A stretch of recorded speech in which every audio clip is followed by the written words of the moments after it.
Meu filho gritava horrorizado enquanto minha nora Daniela permanecia de pé com o braço ainda estendido depois de ter arremessado o copo de vinho no meu rosto. Velha inútil, quando eu pedir mais vinho você obedece, gritou ela cambaleando de tão bêbada no meu próprio jantar. Naquele momento, algo dentro de mim se rompeu.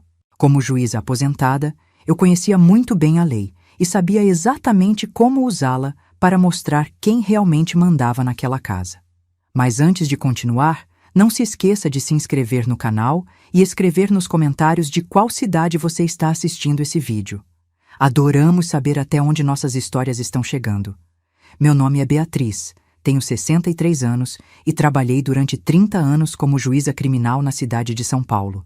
Me aposentei há 2 anos, depois de dedicar minha vida inteira à justiça. Sempre fui uma mulher de rotina e ordem. Depois de tanto tempo lidando com casos difíceis no tribunal, essas pequenas formalidades eram o que me mantinha firme. O jantar havia começado de forma tranquila. Era mais uma das ceias de sexta-feira que eu costumava preparar desde que meu filho Gustavo e Daniela se mudaram para minha casa há 6 meses. A história era sempre a mesma. Estavam economizando para comprar o próprio imóvel. Só precisavam de um tempo. 6 meses depois, ainda estavam aqui. Preparei um assado que levou horas no forno. A mesa estava posta com minha melhor louça. As taças de cristal que herdei da minha avó brilhavam sob a luz do lustre. Para mim, essas pequenas formalidades importavam. Depois de 3 décadas como juíza, a rotina e a ordem eram o que me mantinham de pé. Daniela chegou já alterada. Entrou pela porta principal às 7h30 da noite, jogou a bolsa no sofá e foi direto ao bar no canto da sala. Serviu-se uma dose generosa de vinho tinto enquanto reclamava do trabalho. Aquele idiota do meu chefe acha que pode continuar me pressionando. Mandou eu refazer todo o relatório porque, segundo ele, faltavam detalhes importantes. Ela esvaziou a taça em 3 goles e encheu outra antes mesmo de sentar à mesa. Gustavo me lançou um olhar de desculpas enquanto ajudava a levar os pratos. Meu filho sempre foi assim, tentando agradar a todos, evitando conflitos a qualquer custo. Durante o jantar, tentei manter uma conversa civilizada. Perguntei sobre o trabalho de Gustavo na clínica veterinária, comentei sobre o novo livro que estava lendo, qualquer coisa para diminuir a tensão crescente que Daniela trazia consigo. Mas cada vez que conversávamos, Daniela interrompia com algum comentário cínico ou revirava os olhos, como uma adolescente mal-humorada e não uma mulher de 32 anos. E a cada interrupção, mais vinho ela bebia. Na 3ª garrafa, decidi que era o suficiente. Quando Daniela estendeu a taça vazia na minha direção, como se eu fosse uma garçonete esperando para servi-la, simplesmente disse: "Acho que você já bebeu o suficiente por hoje, Daniela." Ela congelou, a taça ainda erguida no ar, os olhos fixos em mim, como se não pudesse acreditar no que tinha ouvido. "O que foi que a senhora disse?" "Que você já bebeu o suficiente. Esta é a minha casa e não vou permitir que você fique bêbada dessa forma na minha mesa." Foi como acender um pavio. O rosto dela ficou vermelho, não só pelo vinho, mas por uma raiva repentina que parecia estar ali fervendo sob a superfície há meses. "Sua casa?" Ela riu, um som amargo que cortou o ar. "Só porque temos que viver neste museu velho com a senhora, não significa que pode nos tratar como crianças." "Daniela, por favor." Gustavo tocou o braço dela. Daniela afastou a mão dele bruscamente. "Não, Gustavo, estou cansada disso. Sua mãe olha para nós como se fôssemos invasores, como se não fôssemos dignos de pisar no precioso piso de madeira dela." Ela se virou para mim. "Sabe qual é o seu problema? Você não consegue aceitar que não é mais a poderosa juíza Beatriz Tavares. Agora é apenas uma velha aposentada e sozinha que precisa controlar tudo e todos ao seu redor para se sentir importante." Mantive a calma. Anos de tribunal me ensinaram a não mostrar reação quando me provocavam. Se é assim que você se sente, talvez seja a hora de vocês encontrarem outro lugar para morar. "Mãe!" exclamou Gustavo horrorizado. Daniela sorriu. Aquele tipo de sorriso que não alcança os olhos. Empregadas não deveriam falar assim com seus superiores. Estendeu novamente a taça. Agora, mais vinho. Não foi preciso eu dizer mais nada. Em um movimento rápido demais para eu reagir, Daniela arremessou a taça diretamente no meu rosto. O cristal atingiu minha testa direita e se estilhaçou. Senti a dor aguda do impacto. Depois, o calor morno do sangue escorrendo pela lateral do meu rosto. Meu filho gritou. Daniela ficou ali parada, respirando pesadamente, quase surpresa com o próprio gesto, mas sem demonstrar arrependimento. Levei a mão à testa e olhei meus dedos, agora manchados de vermelho. O silêncio na sala era ensurdecedor. 30 anos mandando criminosos para a prisão e agora eu sangrava na minha própria mesa de jantar. Gustavo, disse com uma calma que não sentia, leve sua esposa para o quarto, agora. Gustavo se apressou em levar Daniela embora, que ainda parecia atordoada pelo que havia feito. Ouvi os passos dele subindo a escada, a porta do quarto batendo com força. Fui ao banheiro e examinei o corte no espelho. Não era profundo, mas sangrava bastante, como costuma acontecer com ferimentos na cabeça. Enquanto limpava a ferida com água fria, meus pensamentos se organizavam como um promotor preparando um caso.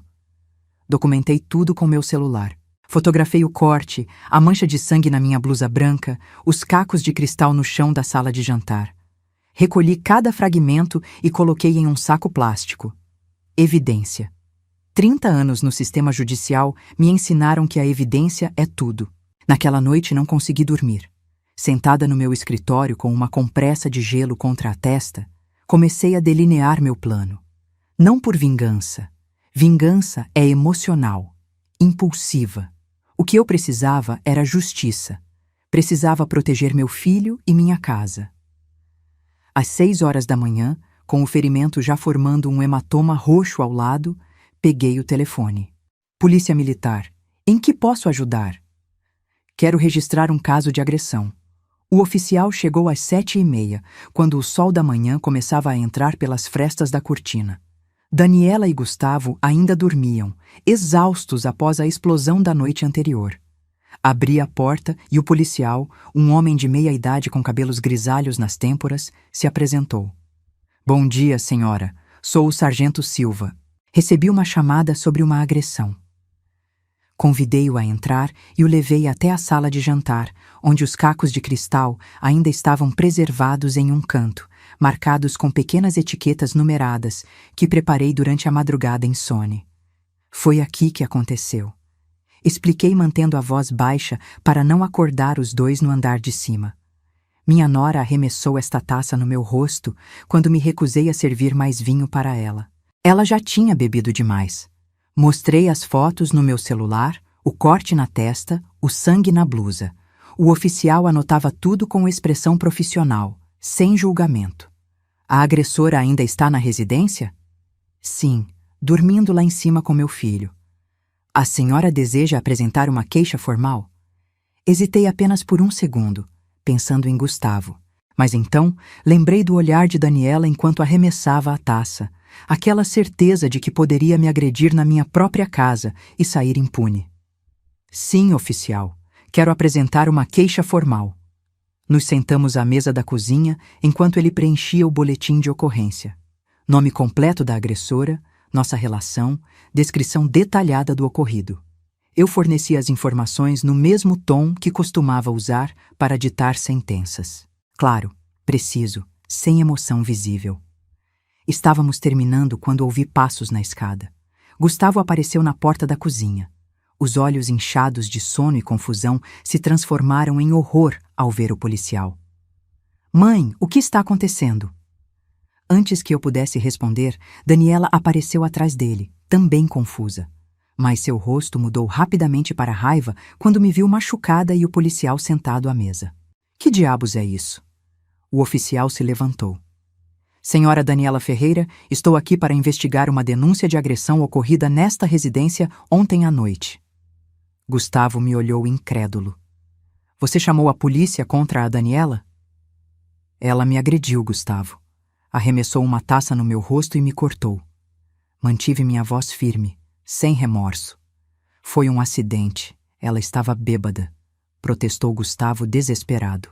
Estar embriagada não é uma defesa válida para a agressão física, senhor, comentou o oficial, seu tom profissional, mas firme.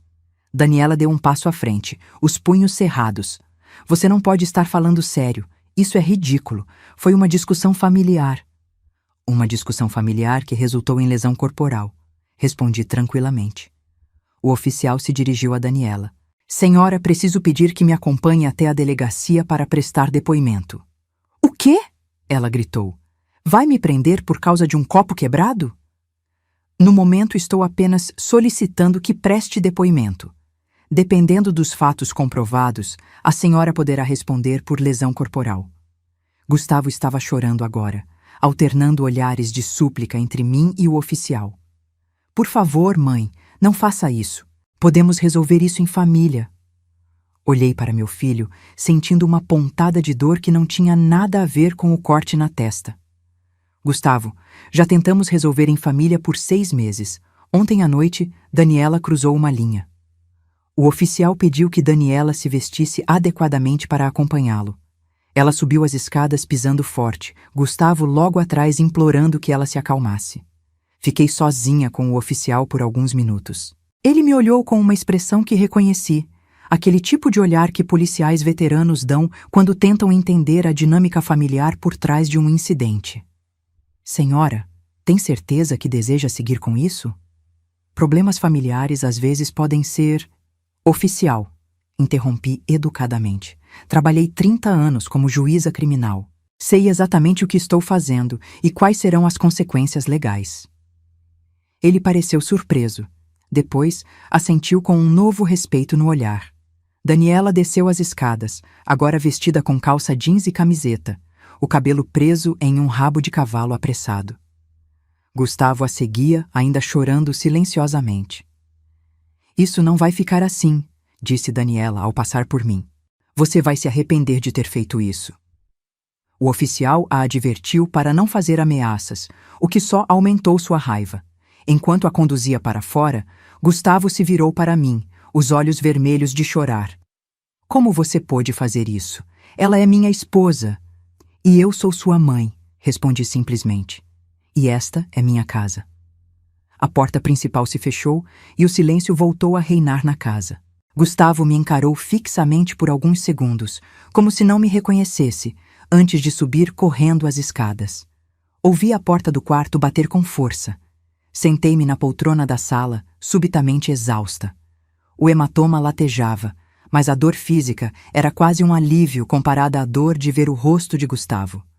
Ainda assim, não me arrependia. 2 horas depois, Gustavo desceu as escadas com uma mochila. Seu rosto estava determinado, mas os olhos ainda inchados. Vou buscar Daniela na delegacia e ficaremos na casa da Rafaela até decidirmos o que fazer. Gustavo, comecei, tentando manter a voz suave. Você não precisa ir. Esta é sua casa também. Ele riu, um som sem humor. Esta casa deixou de ser minha no momento em que você decidiu chamar a polícia para minha esposa. E então ele se foi, deixando um silêncio pesado que carregava todas as consequências das minhas escolhas. Passei o resto do dia em um estado de torpor, alternando entre dúvida e certeza. Havia feito o correto? Havia perdido meu filho para sempre? As perguntas giravam na minha mente, enquanto tentava ler, tentava comer, tentava me distrair. Naquela noite, liguei para um velho amigo. Vinícius e eu trabalhamos juntos por anos, ele como delegado e eu como juíza. Aposentado há mais tempo que eu, agora dirigia uma pequena agência de investigação particular. Beatriz, quanto tempo? A que devo o prazer? Preciso da sua ajuda, Vinícius. É um assunto delicado. Expliquei a situação.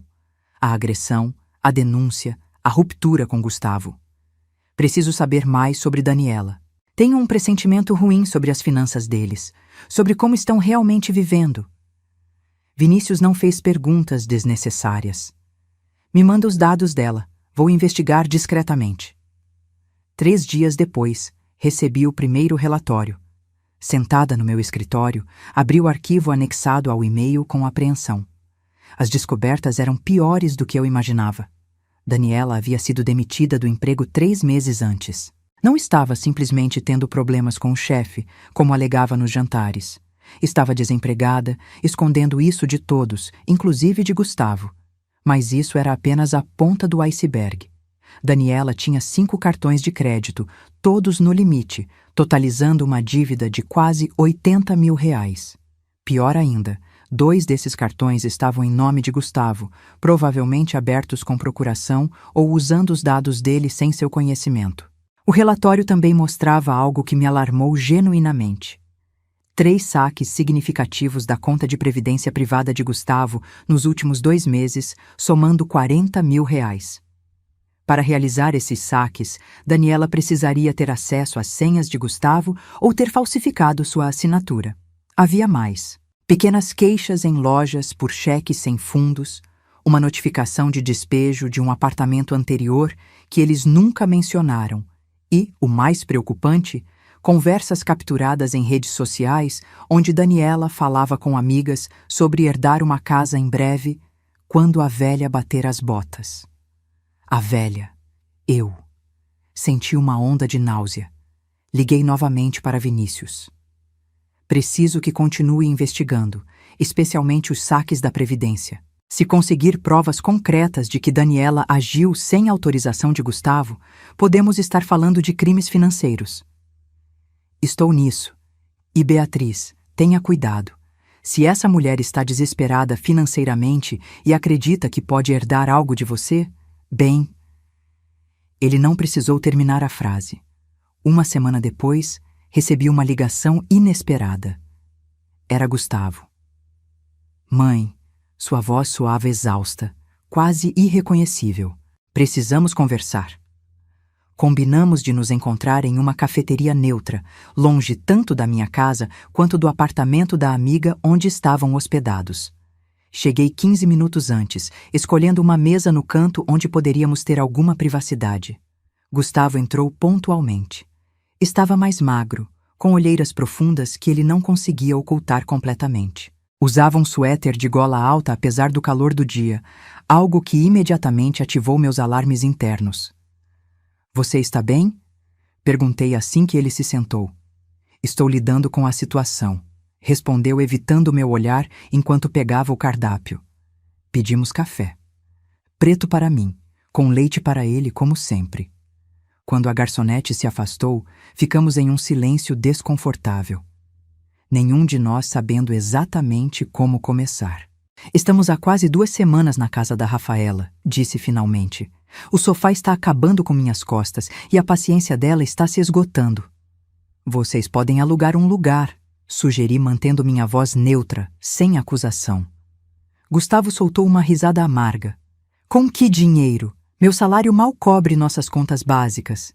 E Daniela, hesitou, olhando para as próprias mãos. Daniela ainda não encontrou um novo emprego. Então, ele ainda acreditava nessa mentira. Tomei um gole de café, ponderando como proceder. Confrontá-lo diretamente com tudo que descobri poderia fazer com que ele se fechasse completamente. Gustavo, se você está com dificuldades financeiras, posso ajudar, só você. Ele finalmente me olhou diretamente. O que isso significa? Só eu? Significa que me preocupo com você e quero garantir que esteja bem. Mas tenho condições para essa ajuda. Que condições? Sua voz ficou tensa. Quero que você revise suas contas bancárias. Todas elas. Suas economias, sua previdência, seus extratos de cartão de crédito. Gustavo franziu a testa. Por quê? Porque tenho razões para acreditar que você não está ciente da sua verdadeira situação financeira. Do que você está falando? Gustavo deixou a xícara na mesa com força excessiva, derramando um pouco de café. Se isso é alguma tentativa de me virar contra a Daniela. Não é uma tentativa, interrompi suavemente. É um pedido baseado em fatos que descobri. Gustavo, quando foi a última vez que você conferiu seu fundo de previdência? Sua expressão mudou sutilmente. Um lampejo de dúvida cruzou seu rosto. Não sei. Alguns meses, talvez. Deixo tudo configurado para depósitos automáticos. E os saques? Você autorizou algum saque recentemente? Ele ficou completamente imóvel. Que saques! Abri minha bolsa e tirei uma folha de papel, um extrato do fundo de previdência dele que Vinícius havia conseguido. Coloquei na mesa virado para ele. O documento mostrava claramente 3 saques grandes nos últimos 2 meses. Gustavo pegou o papel com mãos trêmulas, seu rosto perdendo a cor enquanto lia. Isso não é possível. Eu nunca autorizei isso. Tem mais, disse gentilmente, tirando outros documentos da bolsa. Extratos de cartões de crédito em nome dele com compras que ele claramente não havia feito, incluindo joias caras e transferências para contas que não reconhecíamos. Gustavo folheou os papéis, sua respiração acelerando cada vez mais. Como você conseguiu tudo isso? Contratei um investigador particular. Depois que Daniela me agrediu, percebi que havia algo muito errado. Você investigou minha esposa? Sua voz subiu 1/8, indignado. Investiguei para proteger você, respondi com firmeza. E parece que eu tinha razão em me preocupar. Gustavo, Daniela foi demitida há 3 meses. Ela tem 5 cartões de crédito no limite, 2 deles em seu nome. Sacou R$40 mil da sua previdência sem sua autorização. Isso é crime. Gustavo fechou os olhos, respirando fundo várias vezes. Quando os abriu, havia uma mistura de emoções no olhar. Raiva, confusão, medo e, finalmente, um brilho de reconhecimento. As contas. Ela sempre diz que paga as contas, mas sempre faltava dinheiro. Eu achei que era porque meu salário é baixo, que não estávamos administrando bem. Ela está roubando você, filho. O suéter de gola alta continuava me incomodando. Está quente demais para usar gola alta, Gustavo. Ele empalideceu, instintivamente puxando a gola mais para cima. Não é nada. Ela também tem sido violenta com você? Seus olhos se encheram de lágrimas. Lentamente, abaixou a gola, revelando marcas de dedos no pescoço, hematomas amarelados que pareciam estar desaparecendo. Foi depois da audiência, sussurrou. Ela ficou furiosa com a ordem de restrição. Disse que eu deveria ter testemunhado a favor dela, que eu escolhi você em vez dela. Gustavo, ele olhou para baixo. Estou com tanto medo, mãe. A raiva que senti naquele momento foi diferente da indignação fria que experimentei quando Daniela arremessou o copo. Era uma fúria protetora, primordial, mas não podia deixar que me dominasse. Gustavo precisava de clareza, não de mais caos emocional. Quero que você venha para casa comigo hoje, falei com firmeza. Agora mesmo. Daniela não pode se aproximar da casa por causa da ordem de restrição. Você estará seguro lá. Mas minhas coisas... Mandaremos alguém buscar depois. O importante é tirar você dessa situação imediatamente. Ela vai ficar louca quando descobrir que fui embora. É exatamente por isso que você precisa ir, Gustavo. Este é um padrão clássico de abuso. Gustavo permaneceu em silêncio por um longo momento, olhando os documentos espalhados à nossa frente. Provas irrefutáveis da traição financeira e emocional de Daniela. Finalmente assentiu levemente. Está bem, vamos para casa.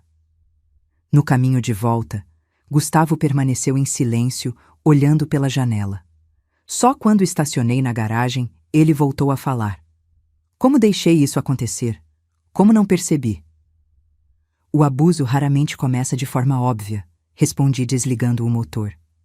Começa com pequenas mentiras, pequenos controles que vão aumentando gradualmente. Quando você se dá conta, já está preso em uma teia. Naquela noite, preparei o quarto de Gustavo, que sempre mantive como era. Troquei os lençóis, abri as janelas para deixar entrar ar fresco e coloquei flores frescas na mesinha de cabeceira. Pequenos gestos para dizer que ele era bem-vindo, que aquela era sua casa. No dia seguinte, como planejado, fomos ao banco. Gustavo cancelou todos os cartões, trocou senhas, bloqueou acessos. Iniciamos o processo de contestação dos saques não autorizados da Previdência. O gerente, ao ver os documentos e ouvir a explicação, sugeriu enfaticamente que Gustavo registrasse uma queixa formal por fraude. Vamos pensar nisso. Foi tudo o que ele conseguiu responder no momento. À tarde, nos encontramos com uma advogada especializada em direito de família e casos de abuso doméstico. Isabela era uma mulher de meia idade, com olhos gentis e presença firme, exatamente o tipo de pessoa que precisávamos. Baseado no que me contaram e nos documentos que trouxeram, temos um caso sólido para divórcio por conduta imprópria, explicou Isabela. O abuso financeiro está bem documentado e, com as evidências de abuso físico, podemos solicitar uma ordem de proteção permanente, não apenas a temporária que já existe. Gustavo respirou fundo. E se eu não quiser que ela vá para a cadeia? Entendo sua hesitação, respondeu Isabela com gentileza. Muitas vítimas de abuso doméstico têm sentimentos conflituosos sobre processar criminalmente seus agressores. Podemos focar inicialmente no divórcio e na proteção do seu patrimônio. As denúncias criminais podem ser uma decisão separada que você toma quando estiver pronto. Ao sair do escritório, Gustavo parecia simultaneamente exausto e aliviado. Parece que estou acordando de um pesadelo, comentou enquanto dirigíamos para casa. É um processo. Não vai se resolver da noite para o dia. Eu sei, mas agora pelo menos estou caminhando na direção certa. Aquela noite foi interrompida por um barulho na porta da frente, por volta das 22 horas. Batidas furiosas, a campainha tocando repetidamente. Gustavo e eu nos entreolhamos no sofá onde assistíamos a um filme. É ela, sussurrou Gustavo, o medo evidente em sua voz. Ela não pode entrar, assegurei pegando o telefone. E está violando a ordem de restrição. Vou ligar para a polícia. As batidas continuaram, cada vez mais fortes, enquanto eu reportava a situação à operadora do 190. Minha nora está violando uma ordem de restrição tentando invadir minha casa. Precisamos de uma viatura imediatamente. Gustavo? A voz de Daniela atravessou a porta. Sei que você está aí. Abre essa porta agora mesmo. Gustavo se encolheu no sofá, tremendo. Fui até ele e segurei suas mãos. Está tudo bem. Ela não pode entrar. A polícia está a caminho. Daniela continuou gritando, ameaçando, implorando alternadamente. O barulho atraiu a atenção dos vizinhos. Vi luzes acendendo nas casas próximas, rostos aparecendo nas janelas. Quando a viatura chegou, 7 minutos depois, Daniela ainda estava na varanda, agora chutando a porta. Os policiais a encontraram em flagrante violação da ordem de restrição. Observamos pela janela enquanto a detinham. Ela continuava olhando para a casa, gritando o nome de Gustavo, mesmo enquanto a colocavam na viatura. O que vai acontecer com ela agora? Perguntou Gustavo, sua voz quase inaudível. Será presa por violação da ordem de restrição. Isso tem consequências sérias. Aquela noite, Gustavo dormiu no meu quarto, como fazia quando era pequeno e tinha pesadelos. Mas desta vez, o pesadelo estava lá fora, sendo levado embora. Na manhã seguinte, recebi uma ligação do delegado responsável pelo caso de violação da ordem de restrição. Daniela será mantida sob custódia até a audiência de fiança programada para amanhã. Devido aos antecedentes recentes de violência e à clara demonstração de instabilidade, é provável que a juíza estabeleça condições rígidas para a liberdade provisória. Isso pode incluir tornozeleira eletrônica e monitoramento constante. Agradeci a informação e desliguei, sentindo uma mistura de alívio e preocupação. Gustavo ainda dormia, os eventos da noite anterior o haviam esgotado completamente. Preparei o café da manhã e deixei um bilhete explicando onde poderia me encontrar. Tinha um encontro programado com Vinícius para discutir as novas descobertas. Nos encontramos em seu pequeno escritório no centro da cidade. Vinícius parecia preocupado quando me recebeu.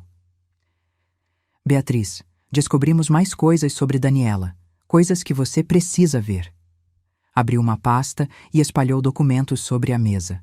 Havia registros policiais de 2 cidades diferentes, ambos envolvendo Daniela em casos de violência doméstica e fraude financeira. Ela já fez isso antes, explicou Vinícius. Em Belo Horizonte há 5 anos e em Curitiba há 3. Nos 2 casos se envolveu com pessoas de boa situação financeira, se mudou para suas casas, começou a manipular suas finanças e eventualmente ficou violenta. Senti um calafrio. E o que aconteceu nesses casos? No primeiro, a vítima retirou as queixas depois que Daniela fez promessas de mudança. No segundo, houve um acordo extrajudicial. A vítima pagou uma quantia significativa para que Daniela saísse da sua vida. Ela é uma predadora em série, murmurei folheando os documentos. Exatamente. E tem algo mais. Vinícius hesitou, como se escolhesse as palavras cuidadosamente. Encontramos evidências de que Daniela pesquisou recentemente sobre seguros de vida e herança, especificamente sobre como garantir direitos hereditários através do casamento. Um arrepio percorreu minha espinha. As implicações eram claras e aterrorizantes. Deixei o escritório de Vinícius com a pasta de documentos pesando nas minhas mãos e uma preocupação ainda maior pesando no meu peito. O que começou como um caso de agressão na minha mesa de jantar havia se transformado em algo muito mais sinistro. Quando voltei para casa, Gustavo estava na cozinha preparando o almoço. Havia uma nova energia nele, ainda frágil, mas determinada. "Onde você estava?" perguntou, colocando água para ferver. "Me reunindo com o investigador", respondi, colocando a pasta na mesa. "Gustavo, precisamos conversar." Ele olhou para a pasta, depois para mim e desligou o fogão. "Mais más notícias?" "Informação importante." "Por favor, sente-se." Mostrei os documentos, explicando cuidadosamente os padrões de comportamento de Daniela em relacionamentos anteriores. Gustavo escutou em silêncio, seu rosto passando por uma série de emoções: choque, dor, raiva e, finalmente, resolução. "Então eu não fui especial", disse finalmente. "Fui apenas conveniente." "Você foi um alvo", corrigi suavemente. "Mas isso não diminui quem você é. Predadores como Daniela são hábeis em identificar pessoas boas, confiáveis e manipulá-las." Gustavo passou a mão pelo rosto, respirando fundo. "O que fazemos agora?" "Precisamos falar com a advogada e a polícia. Esses novos documentos fortalecem tanto o caso de divórcio quanto os possíveis processos criminais, e a audiência de fiança dela é amanhã." "Sim, você não precisa comparecer." "Mas eu quero. Preciso olhar nos olhos dela sabendo a verdade." Na manhã seguinte, nos preparamos para a audiência de fiança. Gustavo escolheu um conjunto sóbrio, calça social preta e camisa branca, o tipo de roupa que usaria para uma entrevista de emprego importante. Eu optei por um dos ternos que costumava usar quando ainda era juíza, uma lembrança sutil para o tribunal de quem eu era. O fórum estava relativamente vazio quando chegamos, acompanhados por Isabela. Fomos direcionados à sala de audiências, onde ocupamos lugares discretos no fundo. Gustavo segurava minha mão com força, seus dedos frios apesar do calor do dia. Quando Daniela foi trazida usando o uniforme laranja da prisão e algemas, Gustavo inspirou bruscamente. Era a primeira vez que ele a via desde a noite da invasão. Daniela escaneou a sala e seus olhos se fixaram em nós. Por um momento, sua expressão se suavizou ao ver Gustavo, mas então notou nossas mãos entrelaçadas e seu rosto se contorceu em raiva. A juíza entrou e a audiência começou. O promotor apresentou o caso: violação flagrante de ordem de restrição, histórico recente de violência, risco de intimidação de testemunhas. "Além disso, meritíssima", acrescentou. "Temos informações de que a acusada possui histórico de comportamento similar em outras jurisdições, tendo se envolvido em casos anteriores de violência doméstica e fraude em Belo Horizonte e Curitiba." Isso era novidade para Daniela. Ela se virou bruscamente para seu advogado, visivelmente chocada. Não esperava que seu passado a alcançasse tão rapidamente. O defensor público tentou argumentar que Daniela tinha vínculos com a comunidade, não oferecia risco real e poderia aguardar o julgamento em liberdade. A juíza escutou os argumentos com expressão imparcial antes de anunciar sua decisão. Considerando a gravidade da violação, o histórico da acusada e o risco evidente para as vítimas, determino que a acusada permaneça sob custódia até o julgamento, com possibilidade de revisão em 30 dias mediante a apresentação de plano de supervisão adequado. Daniela deixou escapar um som de protesto, rapidamente silenciado por seu advogado. Quando os oficiais se aproximaram para levá-la de volta à detenção, ela se virou e olhou diretamente para Gustavo. por favor. Sua voz soou desesperada.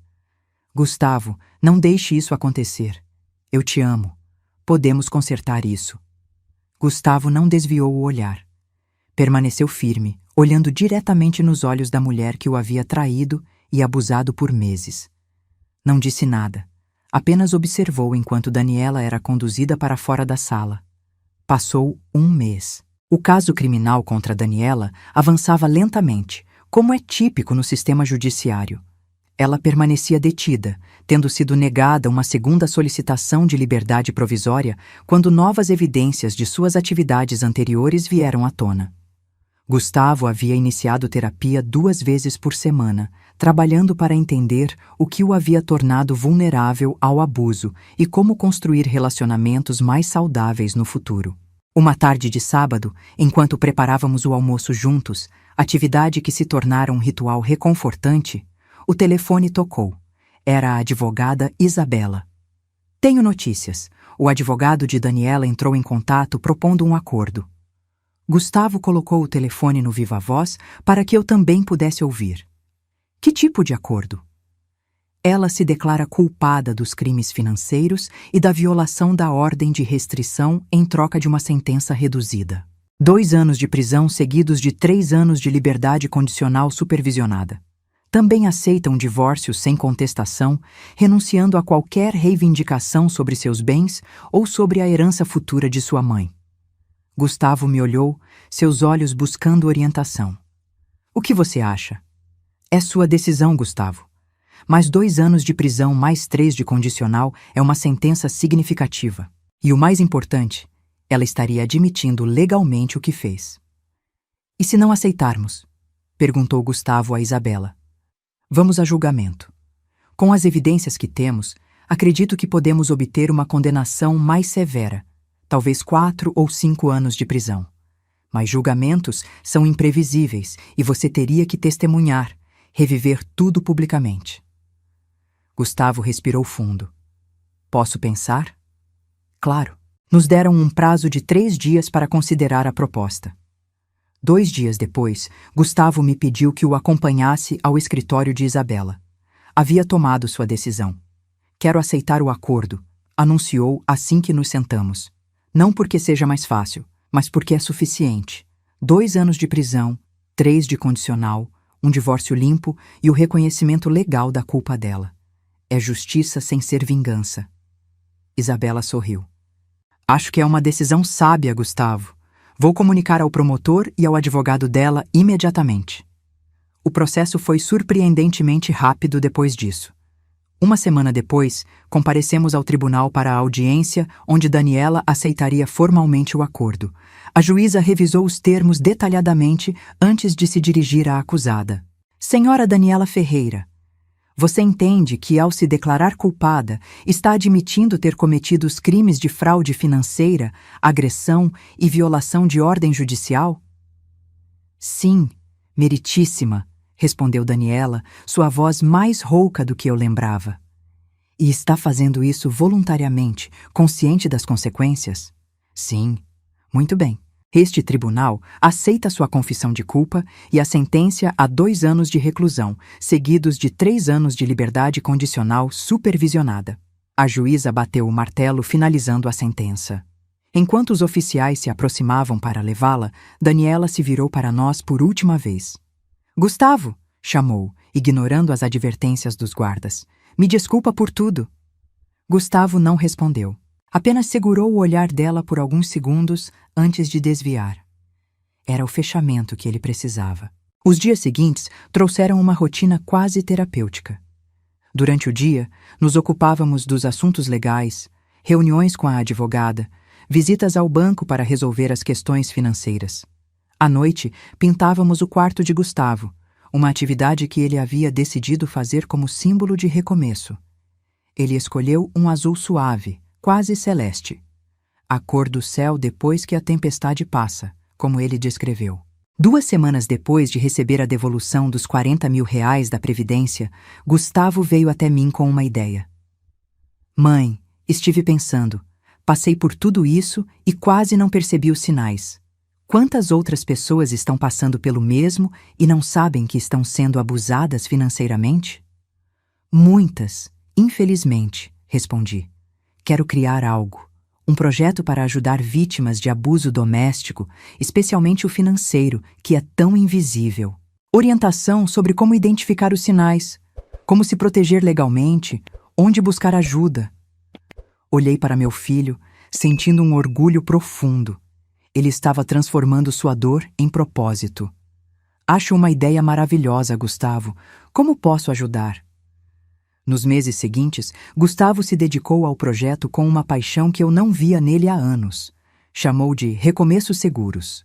Criou um site com informações detalhadas, uma linha direta para orientação, parcerias com advogados que ofereciam consultas gratuitas. Eu contribuí com meu conhecimento jurídico, revisando os materiais, conectando-o com contatos que fiz durante minha carreira. A casa se encheu de energia novamente, mas desta vez era uma energia positiva, construtiva. Gustavo começou a frequentar grupos de apoio, não apenas para sua própria recuperação, mas para entender melhor as necessidades de outras vítimas. Voltou a sorrir, a fazer planos, a acreditar no futuro. 3 meses depois do início do projeto, Gustavo recebeu um convite para falar em uma conferência estadual sobre violência doméstica. Ele ficou nervoso, questionando se estava pronto para compartilhar sua história em um palco tão público. E se eu travar no meio? E se parecer um amador? Perguntou enquanto ensaiávamos sua apresentação na sala de estar. Então você respira fundo, toma um gole de água e continua, respondi. Lembre-se, você não está lá para impressionar ninguém com oratória perfeita. Está lá para compartilhar uma verdade que pode ajudar outras pessoas. No dia da conferência, sentei-me na plateia observando meu filho subir ao palco. Ele usava um terno azul simples, mas elegante. Parecia confiante, centrado. Meu nome é Gustavo Tavares, começou, e hoje vou compartilhar com vocês como um copo de vinho quebrado salvou minha vida. Durante 40 minutos, manteve a audiência completamente engajada. Alternava entre momentos de vulnerabilidade crua ao descrever seu próprio abuso e análises precisas de como o sistema frequentemente falha em reconhecer e abordar o abuso financeiro. Concluiu com um chamado por mais educação, melhores leis e maior conscientização. A ovação que recebeu ao terminar durou vários minutos. Enquanto observava, senti lágrimas nos olhos. Não de tristeza, mas de um orgulho profundo e avassalador. Meu filho havia transformado sua dor em propósito, sua experiência em sabedoria. Depois da palestra, enquanto nos preparávamos para ir embora, Gustavo foi abordado por uma mulher mais velha, elegantemente vestida, com um crachá que a identificava como representante de uma fundação filantrópica. Senhor Tavares, sua apresentação foi extraordinária, disse a mulher. Estou impressionada com o trabalho que você e sua organização estão realizando. Gostaria de discutir a possibilidade de um financiamento para expandir o Recomeços Seguros. Gustavo me olhou, seus olhos arregalados de surpresa e esperança. Assenti encorajadora. Seria maravilhoso, respondeu Gustavo. Temos tantas ideias para alcançar mais pessoas, especialmente em áreas rurais onde os recursos são escassos. Trocaram cartões, combinaram uma reunião para a semana seguinte. Enquanto caminhávamos até o estacionamento, Gustavo parecia flutuar de emoção. Você acredita? Financiamento real para expandir o projeto. Poderíamos criar materiais em diferentes formatos, desenvolver um aplicativo para rastreamento financeiro seguro, talvez até abrir um pequeno escritório dedicado. Você merece, Gustavo, respondi.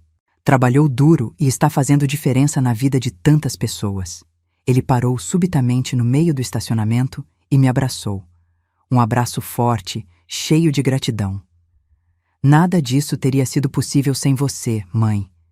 Sem sua força naquela noite, sem sua persistência depois, sem seu apoio durante todo esse processo. Retribuí o abraço, sentindo aquela sensação peculiar que só as mães conhecem.